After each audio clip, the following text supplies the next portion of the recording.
जय गुरुदेव, जय महाकाली। आप सभी साधकों का जय महाकाली ज्योतिष केंद्र के आपके अपने चैनल पर स्वागत है। जिनके पितृ प्रसन्न होते हैं, वो चहुँ ओर उन्नति करते हैं, सिद्धि को प्राप्त करते हैं और जिनके पितृ नाराज होते हैं, वे लाख मेहनत करें, परेशान ही रहते हैं।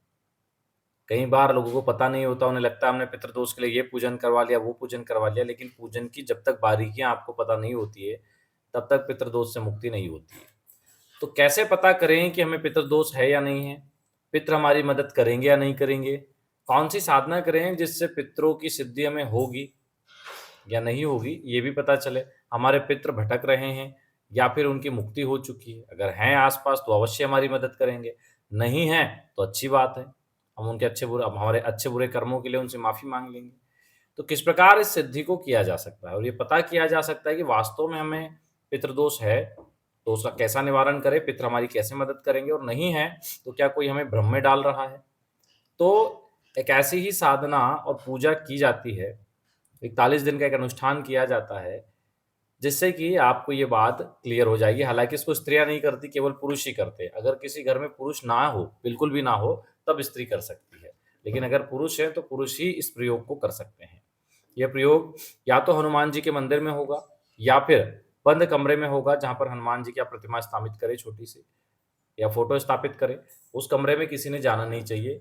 41 दिन की साधना है, तो 41 दिन तक इसको नहीं जाना चाहिए। ठीक है? अब इस साधना वैसे 42 दिन टोटल लगेंगे क्योंकि प्रयोग होगा 42वें दिन इसका। कैसे करना है इस साधना को, क्या नियम है, उसको समझें। इस साधना को किसी भी शनिवार या मंगलवार प्रातःकाल 4 बजे से या रात्रि 9 बजे के बाद शुरू कर सकते हैं। वैसे 10 के बाद करें तो और ज़्यादा अच्छा है, लेकिन 9 से कर सकते हैं। बहुत से लोगों को नींद आती है, इसलिए 9 से भी कर सकते हैं। तो लाल वस्त्र या सफ़ेद वस्त्र आसन हो, पूर्वमुखी हों, बाजोट पे भी जैसे कपड़े पहने उसी कलर का यानी लाल या सफ़ेद कपड़ा बिछे, हनुमान जी की फ़ोटो या प्रतिमा स्थापित हो या फिर मंदिर में बैठें। पवित्रीकरण आचमन करके घी का शुद्ध गाय के घी का या तिल के तेल का दीपक प्रज्वलित करें। दीपक का पूजन करें, हनुमान जी का पूजन करें, हाथ में जल लेके संकल्प लें कि हे प्रभु, मैं आपके इस दिव्य साबर मंत्र का प्रयोग करने जा रहा हूँ। इसके प्रभाव से मुझे मेरे पितरों के दर्शन हो, मेरे पितरों की सिद्धि प्राप्त हो, मेरे पितृ किस अवस्था में हैं मुझे ज्ञात हो, मैं कैसे अगर दोष में है तो कैसे उनका निवारण करूँ, ये स्वयं आकर मुझे बताएँ। मैं पितरों से प्रत्यक्ष रूप से बात कर पाऊँ ऐसा आशीर्वाद दें।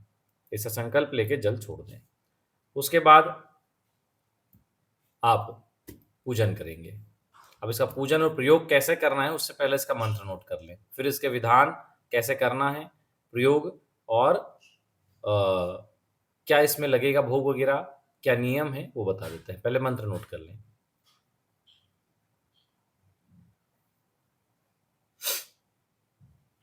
इसमें आप प्रतिदिन 1 माला गणेश मंत्र, 4 माला गुरु मंत्र का जप करेंगे और आप 5 माला इस मंत्र का जप करेंगे। वैसे 10 अगर कर सके तो बहुत अच्छा है, नहीं तो कम से कम 5 माला इसमें जप होता है। जब आपके 41 दिन पूरे हो जाएँ, तो मंत्र सिद्ध हो जाएगा। 42वें दिन आप या मंदिर में कर रहे हैं तो मंदिर में और घर पे कर रहे हैं तो घर पे। भगवान को एक गुलाब का फूल चढ़ाएँ और हनुमान जी के सामने बैठकर इसी मंत्र से 21 फूलों को अभिमंत्रित कर लो। अभिमंत्रित करने के बाद में मानसिक रूप से प्रार्थना करो कि हमारे ज्ञात अज्ञात पितृ देवी देवता मुझे दर्शन दे, आशीष दे और सभी फूलों को सभी दिशाओं में फेंक दो। जैसे मंदिर में हो तो अलग-अलग दिशाओं में उछाल दो, ऊपर नीचे भी और आठों दिशाओं में भी, और मंदिर में ही ध्यान अवस्था में बैठ जाओ।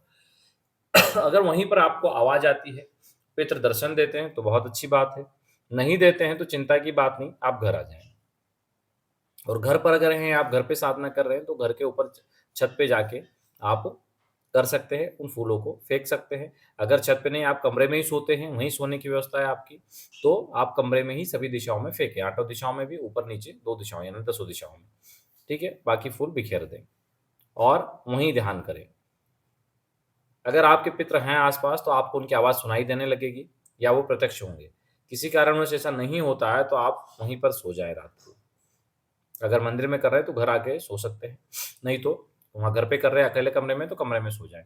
आपको स्वप्न पितृ अवश्य दर्शन देंगे। अगर आपके पितृ भटक रहे हैं और पितृ दोष है, वो दर्शन देंगे, वो आपको बताएँगे कि उनकी मुक्ति कैसे होगी और वो आपकी मदद कैसे करेंगे। वो आपको बताएँगे कि आपको कोई सिद्धि कैसे प्राप्त हो सकती है। अब पितरों की सिद्धि प्राप्त होगी, कोई अन्य वो आपका मार्गदर्शन करेंगे। मान लीजिए कि आपके स्वप्न में कोई नहीं आया, तो आप ये चीज़ समझ लीजिए कि किसी भी प्रकार का पितृदोष आपको नहीं है और आपके पूरे के पूरे पितृ या तो दोबारा जन्म ले चुके हैं या किसी विशेष लोक में पहुँच गए हैं, यानी उनकी मुक्ति हुई है। किसी विशेष लोक में या तो हैं या उनकी मुक्ति हो गई है। तो इस प्रकार आपको इस चीज़ का भी सबूत मिल जाएगा कि आपके पितृ मुक्त हुए हैं या नहीं हुए, और है तो यहाँ किस प्रकार से सिद्धि प्राप्त होगी, आपका मार्गदर्शन करेंगे या स्वयं ही सिद्धि के रूप में आपके साथ कार्य करेंगे। ये सारी चीज़ें वो क्लियर कर देंगे। तो इस प्रकार इस साबर मंत्र से आप इस साधना, इस अनुष्ठान को कर सकते हो। इसको करें और इसके लाभ उठाएँ। वैसे पितृदोष के लक्षण, उनके निवारण, ये सब चीज़ें तो हमने वीडियो के माध्यम से बता ही दी है। फिर भी जीवन में और भी अन्य कई समस्याएँ होती हैं जिनको जन्म कुंडली में विश्लेषण के माध्यम से पता करके उनका निवारण करना चाहिए, और ताकि जो समस्याएँ जीवन में आ रही है, जो असफलता जीवन में आ रही है, उसको सफलता में बदला जा सके। उन समस्याओं से पार पाया जा सके। इसलिए कुंडली के दोषों का निवारण बहुत ज़रूरी है। उसके लिए उनकी सटीक जानकारी होना भी बहुत ज़रूरी है। जो लोग कुंडली विश्लेषण आदि करवाना चाहते हैं, नीचे नंबर दिया गया है, उस पे संपर्क कर सकते हैं जल्दी। आज के लिए इतना ही। जय गुरुदेव, जय महाकाली।